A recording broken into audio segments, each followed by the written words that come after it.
OCD বা obsessive compulsive disorder মানে কি শুধু ছুচিবাই বাতিক বা বারবার হাত ধোয়ার সমস্যা, নাকি আরও ওসিডির অন্য রূপ থাকতে পারে? হ্যাঁ, আজকের ভিডিওতে আমরা ডিসকাস করব যে ওসিডি আর কত রকম হতে পারে। আপনি হয়তো খেয়াল করে দেখবেন যে আপনার আশেপাশে অনেক মানুষই এই ধরনের সমস্যায় ভুগছে, অথচ তারা জানেই না যে তিনি ওসিডিতে ভুগছেন। চলুন দেখে নিই আরও 7 রকমের ওসিডি। হ্যাঁ, ওসিডির আরও বিভিন্ন প্রকারভেদ নিয়ে আমরা আলোচনা করব।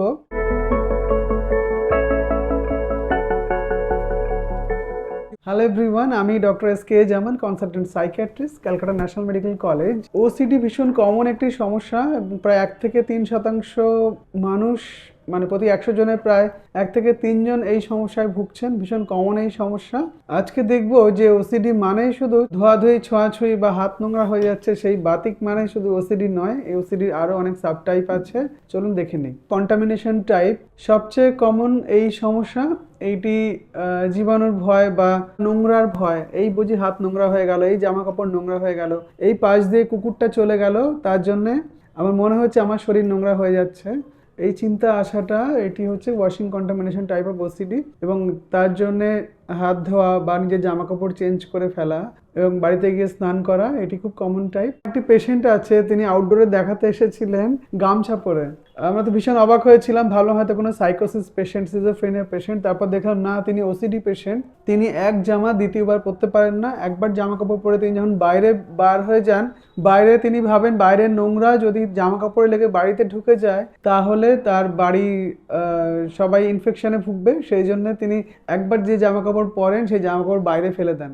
এবার তার ডিফেন্স হিসেবে তিনি যেটা করলেন যে তিনি গামছা কেনা শুরু করেছেন, যে যাতে খরচটা কম হয়। বলছি, ডাক্তারবাবু কত জামা কাপড় কিনবো? যতবার জামা কাপড় কিনি জামা কাপড় তো বাইরে ফেলে দিতে হয়, ওই জামা কাপড় দ্বিতীয়বার পরতে পারি না, নোংরা হয়ে যাচ্ছে, ইনফেকশন হয়ে যাবে। তার জন্য তিনি এখন কম খরচে গামছা কিনছেন, একটা গামছা গায়ে দিয়ে আছেন, একটা গামছা পরে এসছেন, যে অল্প খরচে বাড়ি গিয়ে গামছাটা ফেলে দেবো। ভাবুন, ট্রিটমেন্ট না করলে একটা রোগ কত বাড়াবাড়ি জায়গায় পৌঁছাতে পারে। আসি চেকিং টাইপ অফ ওসিডি। হ্যাঁ, এই চেকিং টাইপ যাদের আছে তাদের দরজাটা বন্ধ করলাম তো, তালাটা দেওয়া হলো তো, গ্যাসটা বন্ধ করেছি তো, বা মানি ব্যাগে যে টাকাটা রাখলাম, কত টাকা রাখলাম, ঠিকঠাকভাবে রেখেছি তো, বারবার চেক করেও তাদের মনে সান্ত্বনা দেওয়া যায় না। যারা বিজনেসম্যান একবার দোকান বন্ধ করে আসার পরে আবার চলে যান গিয়ে চেক করার জন্য যে দোকানটা বন্ধ করা হয়েছে তো, বা সবচেয়ে বেশি সমস্যা যারা হাউসওয়াইফ, গ্যাস বন্ধ করা হয়েছে কিনা, তারা ভীষণভাবে এই অবসেশনে ভোগেন, তাদের সময় নষ্ট হয় এবং কর্মজীবনে সমস্যা হয়। থার্ড টাইপে আসি, সিমেট্রি টাইপ অফ ওসিডি। এর আরেক নাম অর্ডারিং টাইপ অফ ওসিডি। সব কিছু সমানভাবে পরিপাটিভাবে সাজিয়ে গুছিয়ে রাখতে হবে। তার টেবিল, তার বই, তার জিনিসপত্র একটু যদি সরে যায় তিনি আবার তখন চেঞ্জ করে আবার আগের জায়গায় ফেরেন। এই সিমেট্রিটা তাদের ক্ষেত্রে খুবই কষ্ট দেয় এবং তারা ওই সমানভাবে না রাখলে তাদের মনের মধ্যে ডিস্ট্রেস শুরু হয়ে যায়। যতক্ষণ তিনি অন্য কাজ করতেই পারবেন না, বিছানার চাদরটা সরে গেল, যতক্ষণ না ঠিক না করছেন ততক্ষণ তার অস্বস্তি হবে। যিনি একটি পরিষ্কার পরিচ্ছন্ন টিপটপ থাকতে পছন্দ করেন, তিনি যদি বেডশিটটা সরে যায় বিছানা গোছাতে গিয়ে, তার মধ্যে ডিস্ট্রেস তৈরি হয় না, তিনি ভাবেন যে হ্যাঁ ঠিক করতে হবে। আর যিনি ওসিডিতে ভুগছেন, তিনি যতক্ষণ না ঠিক করবেন ততক্ষণ তার মধ্যে অস্বস্তি চলতে থাকে, যে বিছানার চাদরটা না ঠিক করা পর্যন্ত তিনি অন্য কাজ করতে পারবেন না।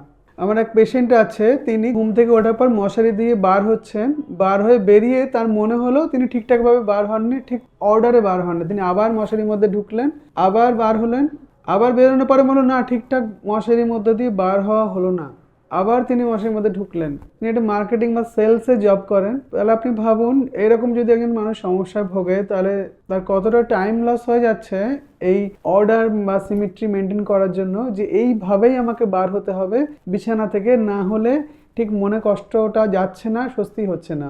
বা ধরুন জামাটা ইন করতে হবে, এইভাবে ইন না করলে সমস্যা হচ্ছে, তার মধ্যে ডিস্ট্রেস তৈরি হচ্ছে, যার ফলে দেখা যাচ্ছে অনেক সময় নষ্ট হয়ে যাচ্ছে, তিনি টাইমে কাজে পৌঁছাতে পারছেন না। সুতরাং এটা খুব কষ্টের একটা রোগ। ওসিডির একটা টাইপ হলো হার্ম টাইপ অফ ওসিডি, একটা ইন্ট্রুসিভ থট, যেখানে মনে হয় যে আমি আমার রিলেটিভকে, আমার ক্লোজ রিলেটিভকে বা আমার প্রিয়জনকে হয়তো মেরে ফেলবো, বা হত্যা করে ফেলতে পারি। এবং কন্টিনিউয়াসলি চিন্তাটা আসার জন্য তার মধ্যে গিল্ট তৈরি হয়, তার মধ্যে একটা পাপবোধ তৈরি হয়। নিজের সন্তানকে মেরে ফেলার চিন্তা যদি কন্টিনিউ আসতে থাকে এবং তিনি কিছুতেই তাড়াতে পারছেন না, বা নিজের পরিজনকে মনে হয় আমি ওকে হত্যা করে ফেলতে পারি, তিনি হয়তো কিছুই করেননি তার সম্পর্কে, এবং সামনের মানুষটি যার সম্পর্কে চিন্তাটা আসছে তিনি জানেনই না যে এই মানুষটি তাকে নিয়ে এরকম ভাবছে, কিন্তু তিনি তার মন থেকে, যিনি পেশেন্ট, তার মন থেকে কিছুতেই তাড়াতে পারছেন না চিন্তাটা যে আমি ওকে মেরে ফেলবো।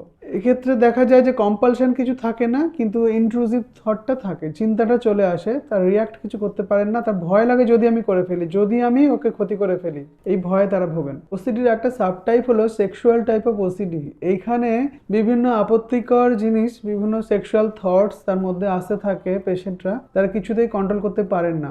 আমার একটি মহিলা পেশেন্ট আছে, তিনি তার সামনে যে পুরুষ মানুষটি আসে তার মাথায় চিন্তা আসে যে ওনার সঙ্গে আমি সেক্সুয়াল অ্যাক্ট করছি, এবং এই চিন্তাটা তার ভীষণ কষ্ট দেয় এবং তিনি কিছুতেই কন্ট্রোল করতে পারছেন না, এবং প্রায় 20 বছর ধরে তিনি ভুগছেন। এবং লাস্ট যে তিনি যিনি দেখাতে এলেন তিনি প্রচণ্ড কান্নাকাটি করছেন যে ডাক্তারবাবু আমার ছেলেকে নিয়েও আমার একই চিন্তা আসছে, আমি কিছুতেই এই চিন্তা কন্ট্রোল করতে পারছি না। তাহলে আপনারা ভাবুন এটা কতটা কষ্টকর একটা মায়ের জন্য যে এরকম একটা চিন্তা তার মনের মধ্যে আসছে এবং তিনি কিছুতেই চিন্তা আসাটাকে কন্ট্রোল করতে পারছেন না। সেক্সুয়াল টাইপের ওসিডি বেশিরভাগ ক্ষেত্রে দেখা যায় যে এই যে থটটা আসতে থাকে, চিন্তাটা আসতে থাকে, তিনি তাড়াতে পারেন না। বেশিরভাগ ক্ষেত্রে ক্লোজ রিলেটিভদের নিয়ে চিন্তাগুলো আসে। ওসিডির একটি সাব টাইপ হলো রিলিজিয়াস টাইপ অফ ওসিডি। হ্যাঁ, এটি খুব কষ্টকর একটি সমস্যা। এখানে পেশেন্টরা তার ঈশ্বরকে নিয়ে তার বিভিন্ন রকম দুশ্চিন্তা আসে, ঈশ্বরকে নিয়ে তাদের গালাগালি আসে, তারা মন থেকে কিছুতেই চান না এরকম চিন্তা করতে, কিন্তু কিছুতেই কন্ট্রোল করতে পারেন না। অনেকেই ভাবেন ঈশ্বর আমাকে ক্ষমা করবে, তো আমি হয়তো নরকে যাব, কিছুতেই আমি এই চিন্তা দূর করতে পারছি না। এই রিলিজিয়াস ওসিডিতে অনেকে ভুগছেন। মন্দির দেখলে অনেকে অ্যাভয়েড করেন যে মন্দিরের পাশ দিয়ে গেলে আমার চিন্তাটা ভগবান সম্পর্কে বাজে কথা চলে আসবে। বা যারা ইসলাম ধর্মে বিশ্বাসী অনেকে হয়তো আজান দিলে ভয় পেয়ে যাচ্ছেন যে এক্ষুনি নামাজে দাঁড়াবো, আমার আবার সেই একই চিন্তা ঈশ্বরকে নিয়ে বা প্রফেটকে নিয়ে আমার আজে বাজে চিন্তা চলে আসবে, আমি কিছুতেই কন্ট্রোল করতে পারছি না।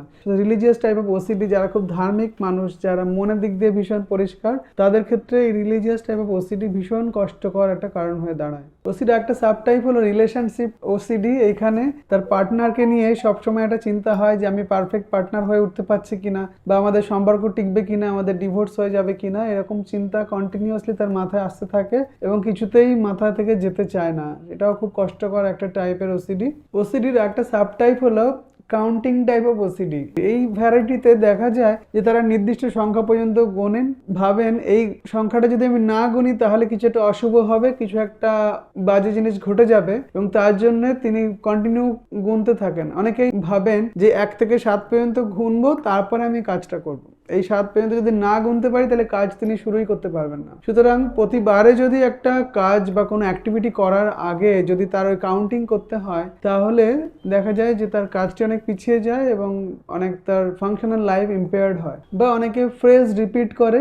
এই টাইপে যেটা হয় যে একটি নির্দিষ্ট কথা আগে বলে নিতে হবে, ওই ফ্রেজটা বারবার মনের মধ্যে বলে তারপরে গিয়ে তিনি নতুন কাজ শুরু করতে পারেন। এই ফ্রেজ রিপিট করার ক্ষেত্রে অনেকে ধরুন ভগবানের নাম জপ করেন, নাম জপ করার পরে কাজকর্ম শুরু করেন, সেক্ষেত্রে তাদের ডিস্ট্রেস হয় না, মনে কষ্ট তৈরি হয় না। কিন্তু যারা ওসিডিতে ভুগছে তাদের ক্ষেত্রে ওই চিন্তাগুলো আসার এবং ওই নির্দিষ্ট ফ্রেজটি না বলে বা না মনে মনে আসার পরে তিনি অন্য কিছু করতে পারবেন না, এই চিন্তা আসাটা তার যে কষ্ট তৈরি করছে, এটাই বোঝায় যে তিনি ওসিডিতে ভুগছেন। ওসিডি একটি সাবটাইপ হলো হোর্ডিং টাইপ অফ ওসিডি। এই হোর্ডিং টাইপ অফ ওসিডি যাদের থাকে তারা কি করে, কোনো কিছুই ফেলতে চান না, সব কিছুই তার মনে হয় এটা আমার দরকারি জিনিস, এটাকে ফেলা যাবে না। হোর্ডিং টাইপে দেখা যায় যে তিনি অপ্রয়োজনীয় কোনো জিনিসই ফেলে দিতে চাইছেন না, সবকিছুই ভাবছেন যে এটা আমার দরকারি জিনিস, এটাকে যদি ফেলে দিই তাহলে কোনো প্রবলেম তৈরি হবে, তার জন্য তিনি সব জিনিসপত্র জমাতে থাকেন। এরকম পেশেন্টদের ঘরে গেলে দেখা যায় পুরো ঘরটা মেস হয়ে আছে, সমস্ত জিনিসপত্র ঘরের মধ্যে ছড়ানো, কোনো পুরনো জিনিস তিনি ফেলতে চান না, এবং এই টাইপের ওসিডি একেবারে আনকমন নয়। আরেকটি সাবটাইপ হলো পিওরলি অবসেশনাল টাইপ। এই পিওরলি অবসেশনাল টাইপে দেখা যায় যে ওসিডিতে কোনো রকম কম্পালশন থাকে না। ওসিডি চিন্তা আসার জন্য তিনি নতুন কোনো অ্যাক্টিভিটি করেন না, কিন্তু কিছুতেই চিন্তা তাড়াতে পারেন না, শুধুমাত্র চিন্তাটাই থাকে, ইন্ট্রুসিভ থটটাই আসে এবং মনের মধ্যে ডিস্ট্রেস তৈরি হয়, বারবার আসে, সেটা তার মধ্যে কষ্ট তৈরি করে, কিন্তু তিনি কিছুতেই এই চিন্তাকে তাড়াতে পারেন না এবং কোনো কম্পালশন থাকে না। সুতরাং এই ভিডিওতে আমরা দেখলাম যে ওসিডি শুধুমাত্র ছুঁচিবাই, ধোয়াধুয়ি বা ঘেন্নাপিত্তির রোগ নয়, এগুলো ছাড়াও আরো বহু রকম ভাবে এই রোগ প্রেজেন্ট করতে পারে এবং ওসিডির নিরাময়যোগ্য এবং নিয়ন্ত্রণযোগ্য ট্রিটমেন্ট, এখন ভালো ট্রিটমেন্ট আবিষ্কার হয়েছে এবং প্রপার ট্রিটমেন্টে সিমটমসগুলোকে কন্ট্রোলে রাখা যায় এবং একটা বড় অংশের ক্ষেত্রে এই রোগ সেরে যায়। সকলের ক্ষেত্রে সারে না, অনেকের ক্ষেত্রে দীর্ঘমেয়াদী চিকিৎসার দরকার হয়। সুতরাং আশা করছি এই ভিডিওর মাধ্যমে আমি বেশ কিছু ইনফরমেশন দিয়ে আপনাদেরকে হেল্প করতে পেরেছি। আপনারা সবাই ভালো থাকুন। আমার ভিডিওটি আপনারা বেশি বেশি করে শেয়ার করুন, যাতে মানসিক রোগ সম্পর্কে মানুষ বেশি বেশি করে জানতে পারে, শিখতে পারে। ভিডিওটি ভালো লাগলে লাইক করুন, আমার চ্যানেল মনে কথাকে সাবস্ক্রাইব করুন। Thank you so much.